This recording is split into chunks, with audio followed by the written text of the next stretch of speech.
Olá, alunos! Estamos aqui para mais uma aula de bioquímica, na verdade, um bate-papo sobre bioquímica, onde estarei falando hoje sobre o ciclo do ácido cítrico, aquele ciclo que você sempre ouviu falar com outro nome, com o nome de ciclo de Krebs, e que te deixava com medo. Você vai ver como esse ciclo é extremamente importante e simples de se entendê-lo. Bom, recapitulando um pouco, a gente, nas últimas 4 aulas, a gente ficou falando a respeito do metabolismo de carboidratos. E a gente começou lá com a via glicolítica, onde a gente viu uma molécula de glicose se transformando em duas de piruvato, e nesse processo metabólico, nesse conjunto de 10 reações químicas, nós vimos algumas coisas. Como, por exemplo, que 3 dessas reações que estão marcadas aqui nesse gráfico, nesse quadro, em rosa, vermelho, essas 3 eram irreversíveis, ou seja, hexoquinase, fosfofrutoquinase e piruvatoquinase, e por fato delas serem irreversíveis, elas seriam o quê? O ponto de controle dessa via metabólica, fazendo com que a velocidade dessa oxidação da molécula de glicose aumentasse ou diminuísse.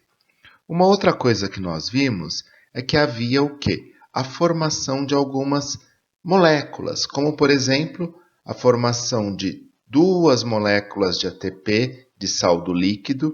Lembre que no início da reação nós gastamos 2 moléculas de ATP e que depois foram geradas 4 moléculas de ATP. 2 menos 4 fica com 2 de saldo. E que também foram geradas 2 moléculas de NADH. Esse piruvato, que é o produto da via glicolítica, ele vai acabar tendo alguns destinos, como por exemplo, indo para fermentação lática, fermentação alcoólica, ou se transformando em acetil-CoA e se dando início ao ciclo de Krebs. Bom, mas isso ficou para nós ainda um pouco obscuro, que é como que esse piruvato se transformava em acetil-CoA. Como que isso acontecia? Bom, para isso, a gente tem um processo metabólico chamado de descarboxilação oxidativa do piruvato, e nesse processo o que nós vamos ver? Nós vamos ver uma molécula de piruvato que vai entrar dentro da mitocôndria. Essa molécula vai se transformar em acetil-CoA a partir de um complexo enzimático chamado piruvato desidrogenase. ASE, vocês lembram, é uma enzima. Desidrogenase significa que ela vai perder hidrogênios e que ela vai ser específica para que molécula? Para a molécula de piruvato. E essa perda de hidrogênios, de prótons, acaba tendo a formação do quê? De uma molécula de NADH para cada molécula de piruvato. Então, a piruvato desidrogenase, que é esse complexo formado por 3 enzimas. Que 3 enzimas, Pro? Essas aqui, piruvato desidrogenase, dihidrolipoil transacetilase e dihidrolipoil desidrogenase. Aqui em parênteses eu coloquei TPP, lipoamida e FAD, e porque isso aqui são o quê? Cofatores dessas enzimas. Para essas enzimas fazerem essa catálise, fazer essa reação química, é necessário que exista esse cofator, e todo esse complexo está localizado aonde? Dentro da matriz mitocondrial. Essa enzima, lógico, nós vemos que é uma reação irreversível, e além de ser uma reação irreversível, ela sofre algumas regulações, como por exemplo, eu vou ter lá ADP, piruvato, coenzima A, NAD+, e cálcio funcionando como um efetor positivo. Efetor positivo? Ou seja, se houver muito piruvato, se houver tiver pouca energia na célula, se eu tiver muito NAD+, eu vou fazer o quê? Ativar essa enzima para que eu produza acetil-CoA. Do mesmo modo que eu tenho efetores positivos, eu vou ter efetores negativos. Um deles é ATP. Se eu tenho muita energia na célula, para que eu vou gerar mais energia? Do mesmo modo que o produto dessa reação, o acetil-CoA, que é o precursor do ciclo do ácido cítrico, do ciclo de Krebs, funciona como um efetor negativo desta reação, desta enzima. Então, nesse processo de oxidação do piruvato, o piruvato ele tem 1, 2, 3 carbonos, forma um composto chamado acetil-CoA, que tem 1, 2 carbonos. Aonde está o óleo? Aonde está o outro carbono? Ele sai na forma de CO2. Do mesmo modo, nós temos a oxidação do piruvato e, ao mesmo tempo, eu tenho o quê? O NAD+ sendo reduzido, formando o quê? NADH. Ou seja, esse é um esquema que mostra o que está acontecendo na descarboxilação do piruvato. Bom, já que temos a molécula de acetil-CoA, está na hora de nós vermos o ciclo do ácido cítrico. Tantã! Aí, olha que coisa simples. Você tem lá uma molécula chamada acetil-CoA. Esse acetil-CoA reage com uma outra molécula chamada oxalacetato e gera citrato. Ou seja, eu passo de uma reação que tem 2 carbonos, uma molécula que tem 2 carbonos, ela interage com uma outra molécula que tem 2, 3, 4 carbonos, e conforme aquela matemática superior que se aprendeu, 2 mais 4 é 6. E aí nós temos a molécula de citrato. Esse citrato sofre diversas reações químicas e vai formar de novo o quê? Oxalacetato. Mas, como é possível uma molécula de 6 carbonos fazer um monte de reações químicas e voltar a outra de 4? Simples, perdendo esses carbonos na forma do quê? De gás carbônico, perdendo ele na forma de CO2. Então, a gente vê que no ciclo de Krebs eu tenho o quê? A formação de 2 moléculas de gás carbônico. O que mais que é formado num ciclo? É formado 1, 2, 3 moléculas do quê? De NADH, daquela coenzima. Também, se você observar nesse ciclo, há uma formação de um NTP, que eu vou falar daqui a pouco dele. E também tem a formação de uma outra coenzima na sua forma reduzida, que é o FADH2. Então, agora nós vamos olhar com carinho a primeira reação do ciclo do ácido cítrico, aqui catalisada pela citrato-sintase. Bom, a primeira reação do ciclo do ácido cítrico, ela é catalisada por uma enzima chamada citrato-sintase, e o que ela vai acabar fazendo? Ela vai unir uma molécula de acetil-CoA, que já está dentro da mitocôndria, com uma outra molécula chamada oxalacetato, que também está dentro da mitocôndria. Na verdade, todo o processo que eu vou estar descrevendo nessa aula está acontecendo dentro da matriz mitocondrial, lá no interior da mitocôndria. Então, a enzima chamada citrato-sintase, ela vai fazer o quê? É uma enzima que faz síntese de citrato. Como que ela faz essa síntese? Juntando esses 2 compostos. Como eu brinquei antes, 2 mais 4 dá lá uma molécula de 6 carbonos, que é o citrato, e desse ponto se inicia o ciclo do ácido cítrico, o ciclo de Krebs. Essa enzima, como vocês podem ver, é uma enzima do tipo irreversível e ela vai acabar sofrendo algumas regulações. Uma delas, a gente vai ter lá o ADP funcionando como o quê? Como um indutor dessa enzima, como um indutor positivo, como uma molécula que vai estimular. Ou seja, se na minha célula houver falta de energia, o que irá acontecer? Eu vou aumentar a concentração de ADP e esse aumento de concentração de ADP vai me estimular a minha citrato sintase e vai disparar o ciclo do ácido cítrico. Por outro lado, se houver uma grande formação de NADH na célula, uma grande quantidade de citrato e também uma grande quantidade de energia, todos esses compostos vão funcionar como o quê? Como um inibidor dessa enzima, um inibidor da citrato sintase, e desse modo diminuir a velocidade do ciclo do ácido cítrico. Se você notou, no ciclo do ácido cítrico, eu tenho duas enzimas que são irreversíveis, duas reações. Uma é a formada lá, que a gente viu agora, da citrato sintase, e a outra reação, que é a irreversível, ela é catalisada por essa enzima, a alfa-cetoglutarato desidrogenase. Bom, essa enzima, qual vai ser o papel dela?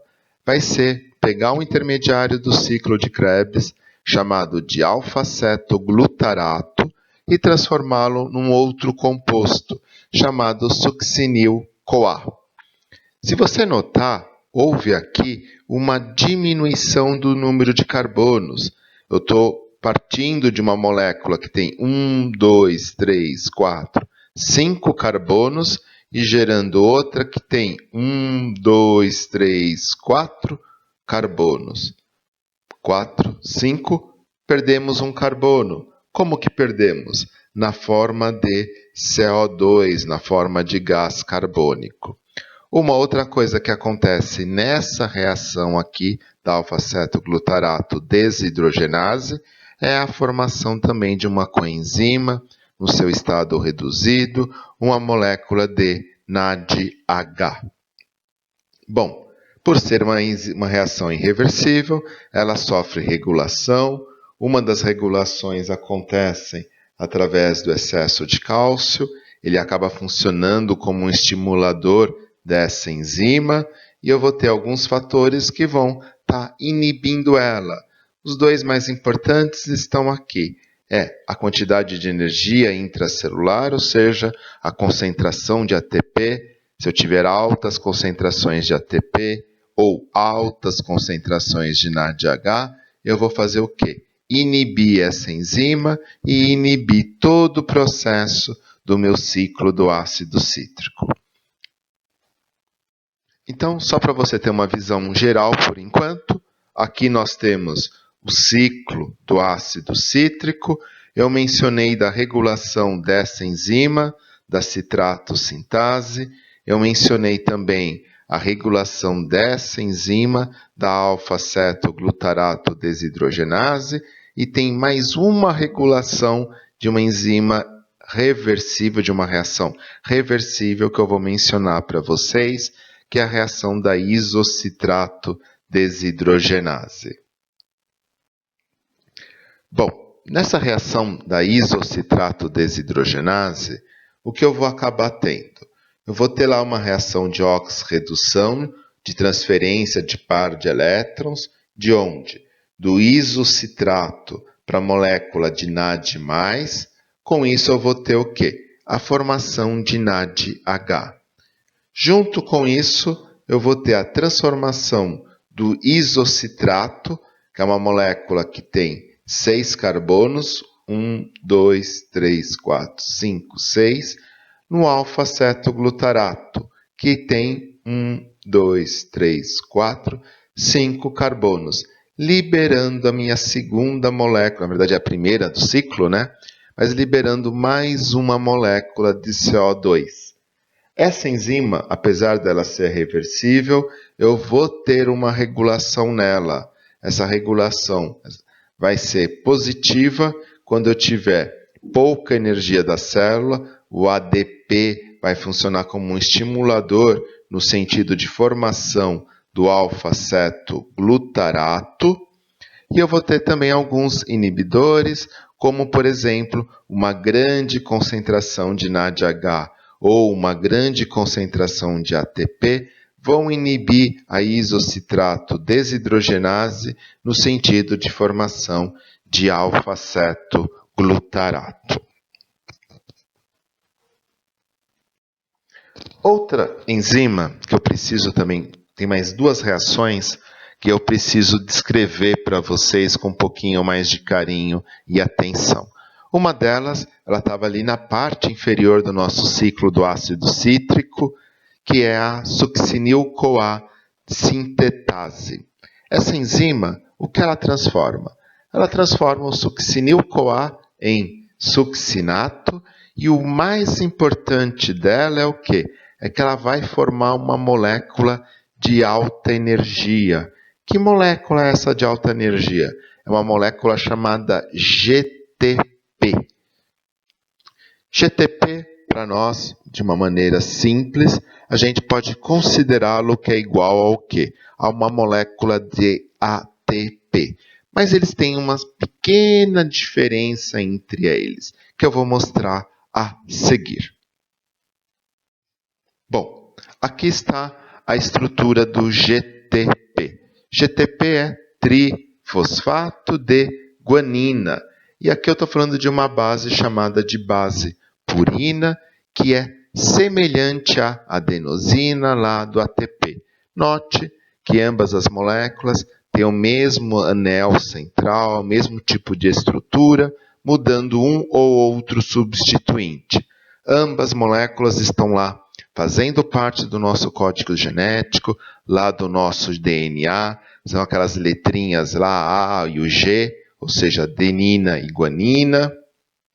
E o que acontece é que quando a succinil-CoA desintetase ela forma o GTP, ele rapidamente é convertido em ATP.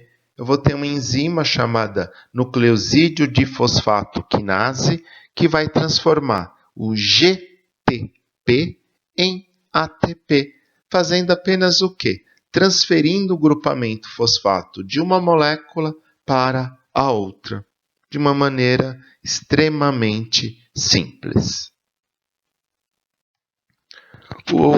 Mais uma outra reação que eu preciso comentar com vocês é essa aqui.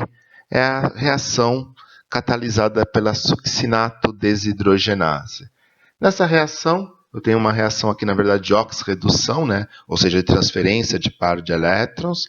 Eu não tenho praticamente nada além disso. E com isso eu tenho o quê? A formação de uma outra coenzima, de uma coenzima chamada FADH2.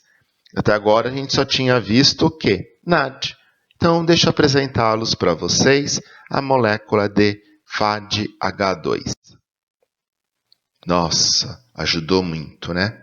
Aqui eu tenho a molécula de NAD+, aqui eu tenho a molécula de FAD. Ou seja, é muito mais simples vocês entenderem que isso são o quê? Coenzimas, que NAD significa nicotinamida adenino dinucleotídeo e FAD, flavina adenina dinucleotídeo. Na verdade, até o nome, vocês não precisam guardar, decorá-lo. O que é importante vocês entenderem, pelo amor de Deus, é esse próximo slide. É isso. Sempre eu tenho o quê? As moléculas de NAD+, e de FAD num estado que eu chamo o quê? De oxidado. Com isso, elas são reduzidas, ganhando parzinhos de elétron, e elas se transformam em NADH e FADH2. Ou seja, eu mudo o estado redox dessas coenzimas. Lembre que lá no passado eu comentei com vocês que ambas as enzimas existem em concentrações constantes, ou seja, se eu tenho uma grande quantidade de NAD+, eu consigo formar NADH, mas se eu tiver com muito NADH, eu preciso de alguma maneira o quê? Regenerá-lo, de alguma maneira transformá-lo em NAD+. E por isso que, por exemplo, acontecia lá a fermentação. Então, concluído um pouco o nosso bate-papo de hoje, que é um pouco mais curto, eu estou mostrando nesse slide basicamente o quê? Os pontos principais de regulação aqui do ciclo do ácido cítrico. A gente tem lá a reação catalisada pela citrato-sintase, que ela sofre a sua regulação. A gente tem a reação da isocitrato desidrogenase também, que sofre uma regulação alostérica. E eu tenho aqui a succinil-sintase, que também sofre uma reação. Bom, mas por que tanto se fala do ciclo do ácido cítrico? Por que se fala tanto de acetil-CoA? Esse diagrama explica isso para vocês. Na verdade, a grande importância do acetil-CoA é que, a partir dele, eu consigo unir, sim, ter um ponto de convergência entre o metabolismo tanto degradativo como metabolismo de síntese, ou seja, tanto catabolismo como anabolismo dos macronutrientes, ou seja, carboidrato, proteínas e lipídios. Todo esse metabolismo oxidativo vai terminar uma hora em acetil-CoA, e esse acetil-CoA vai acabar alimentando, por exemplo, o quê? A geração de energia pelo ciclo do ácido cítrico. Então, resumindo o nosso ciclo do ácido cítrico, nós temos ali o início dele, começando pela síntese da molécula de acetil-CoA a partir de uma molécula de piruvato.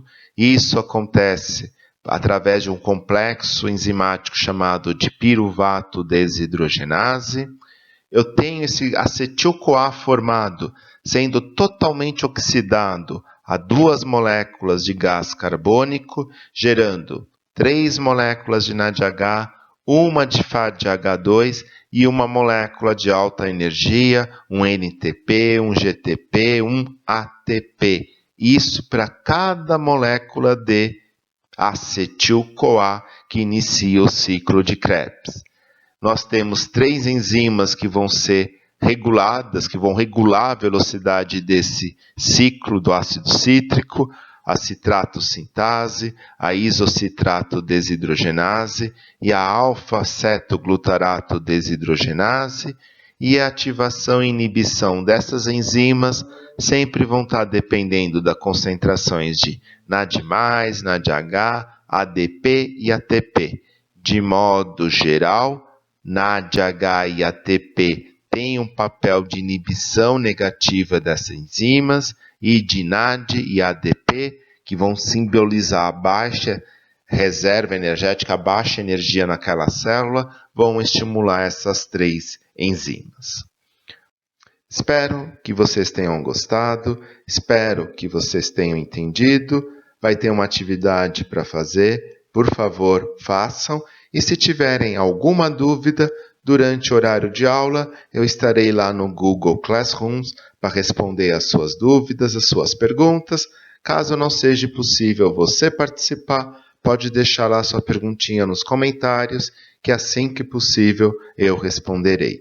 Uma boa semana para vocês, se cuidem, um abraço e até breve.